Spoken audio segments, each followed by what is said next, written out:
Hello दोस्तों, स्वागत है मेरे यूट्यूब चैनल करियर मार्गदर्शन में। दोस्तों आज के वीडियो में बात करने वाले हैं, अगर आप भी मध्य प्रदेश के मेडिकल काउंसलिंग के लिए अप्लाई करने जा रहे हैं तो एडमिशन के टाइम पे आपको सिक्योरिटी अमाउंट कितना पे करना पड़ता है। आप में से बहुत सारे स्टूडेंट हैं जिनके मन में काफी सारा क्वेश्चन रहता है सिक्योरिटी अमाउंट को लेके कि फर्स्ट राउंड में हमें कितना पेमेंट करना पड़ता है, सेकंड राउंड में कितना करना पड़ता है, मूव राउंड जो होता है उसमें कितना पे करना पड़ता है। आपकी जानकारी के लिए बता देना चाहते हैं, इन तीनों ही राउंड में आपकी अलग अलग सिक्योरिटी अमाउंट आपसे मांगी जाती है, जिसके कारण आप में से बहुत सारे स्टूडेंट है जिनको काफी सारा कंफ्यूजन हो जाता है। सो आज का वीडियो अगर आप पूरा लास्ट तक देखते हैं तो सारा जो आपके मन में डाउट्स है, क्वेरीज है, जो भी आपके मन में कोई भी प्रॉब्लम्स वगैरह हैं, वो सारी डाउट्स आज के वीडियो में क्लियर हो जाएगी। चलिए अपने तो सब्सक्राइब जरूर कर ले। चलिए आज के इस वीडियो को स्टार्ट करते हैं। आपको बताते हैं कि आपको एडमिशन के टाइम पे कितना सिक्योरिटी अमाउंट यहाँ पे करना पड़ता है। सबसे पहले आपको जानकारी के लिए बता देना चाहते हैं, जो आपका सिक्योरिटी अमाउंट होता है वो आपकी फीस, जो आपकी ट्यूशन फीस लगती है कोर्स की, साथ ही साथ आपका हॉस्टल फीस होता है, मेस फीस होता है, ये आपकी अलग चार्जेस होते हैं जो इंटरनल चार्जेस वगैरह होते हैं, और आपके जो सिक्योरिटी अमाउंट आपसे लिया जाता है वो आपका अलग चार्ज होता है। सबसे पहले आपको जानकारी के लिए बताने जाता है, जब आप अप्लाई करते हैं किसी भी काउंसलिंग के लिए, मेडिकल काउंसलिंग के लिए अगर आप अप्लाई करते हैं, जैसे कि आप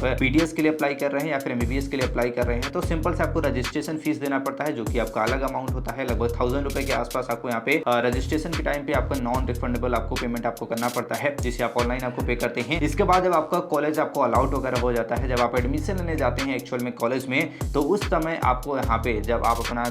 चॉइस फिलिंग कर रहे होते हैं, उस दौरान आपको सिक्योरिटी अमाउंट भी यहाँ पे करना पड़ता है। फर्स्ट राउंड के लिए अगर आप अप्लाई कर रहे हैं तो फर्स्ट राउंड में जो आपकी सिक्योरिटी अमाउंट लगती है, जो आपके कंसेशन मनी होती है, जो आपकी जब आप कोर्स कंप्लीट कर लेते हैं, जैसे कि आपको एमबीबीएस कोर्स करने जा रहे हैं तो 4.5 साल का कोर्स और 1 साल का इंटर्नशिप होने के बाद आपका पैसा वापस कर दिया जाता है। बीडीएस कोर्स करने जा रहे हैं तो 4 साल का कोर्स होता है और 1 साल का इंटर्नशिप होता है, और 5 साल के बाद जब आपका कोर्स कंप्लीट हो जाता है, इसके बाद ये पैसा आपको यहाँ पे रिफंड कर दिया जाता है। बल्कि ये सिक्योरिटी अमाउंट होता है एक तरह से, जो कि आपको यहाँ पे लिया जाता है जब आपका एडमिशन हो रहा होता है। तो बात करते हैं आपके फर्स्ट राउंड में, अगर आप अप्लाई कर रहे हैं तो आपको फर्स्ट राउंड में 14,000 रुपए अगर आप गवर्नमेंट कॉलेज के लिए अप्लाई कर रहे हैं, अगर आप प्राइवेट के लिए अप्लाई कर रहे हैं तो 25,000 रुपए सिक्योरिटी अमाउंट आपको पे करना कंपलसरी होता है। इसके साथ साथ बहुत सारे स्टूडेंट जानना चाहते हैं कि सेकंड राउंड में अगर हम अप्लाई करते हैं, फर्स्ट राउंड में हो सकता है कि आपका एडमिशन ना हो पाए और आपने सेकंड राउंड के लिए अप्लाई किया हुआ है, तो उस समय आपको कितना पे करना पड़ता है। तो सेकंड राउंड में आपका पैसा यहाँ पे बढ़ जाता है। आप कोशिश करें कि फर्स्ट राउंड में ही आपका जो एडमिशन है वो हो जाए। सबसे अच्छी बात रहती है कि जो कॉलेजेस होते हैं, अच्छे कॉलेजेस आपको फर्स्ट राउंड में ही मिल जाते हैं, या तो सबसे पहले अगर आप सेकंड राउंड में जाते हैं तो आपको कॉलेजेस अच्छे नहीं मिलते हैं, और अगर आपको अच्छे कॉलेजेस मिल भी जाते हैं तो सिक्योरिटी अमाउंट आपको यहाँ पे ज्यादा देना पड़ता है। अब कितना ज्यादा देना पड़ता है, सेकंड राउंड के लिए आप अप्लाई करना चाहते हैं तो चॉइस फिलिंग के दौरान आपको, अगर आप फ्रेशर के रूप में अप्लाई कर रहे हैं तो 1 लाख रुपए आपको पे करना पड़ेगा। यानी कि अगर आप प्राइवेट कॉलेज से करते हैं तो लगभग आपको 75,000 रुपए, क्योंकि 25,000 रुपए ऑलरेडी हमने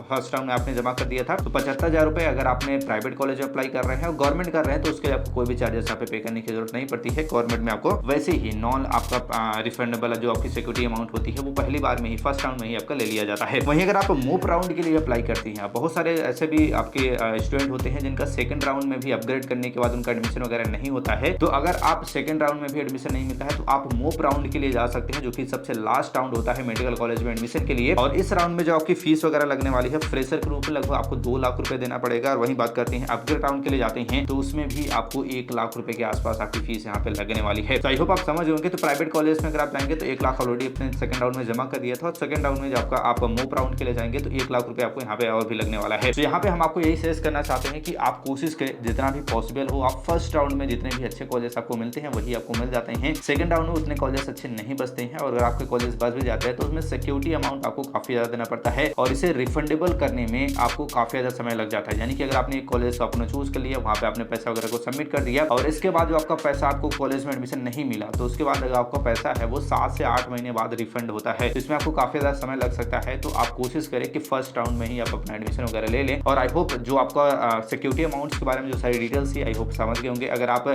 जो काउंसलिंग है, मेडिकल काउंसलिंग है, डीएमई एमपी काउंसलिंग या फिर आप बीडीएस काउंसलिंग के बारे में जानना चाहते हैं तो ऑलरेडी हमने लॉन्ग वीडियो भी बना दिया है, लिंक आपको डिस्क्रिप्शन में मिल जाएगा, उस वीडियो को जाकर भी देख सकते हैं। और ऐसी जानकारी के लिए चैनल को लाइक और सब्सक्राइब जरूर कर ले। मिलते हैं नेक्स्ट वीडियो में, तब तक के लिए जय हिंद।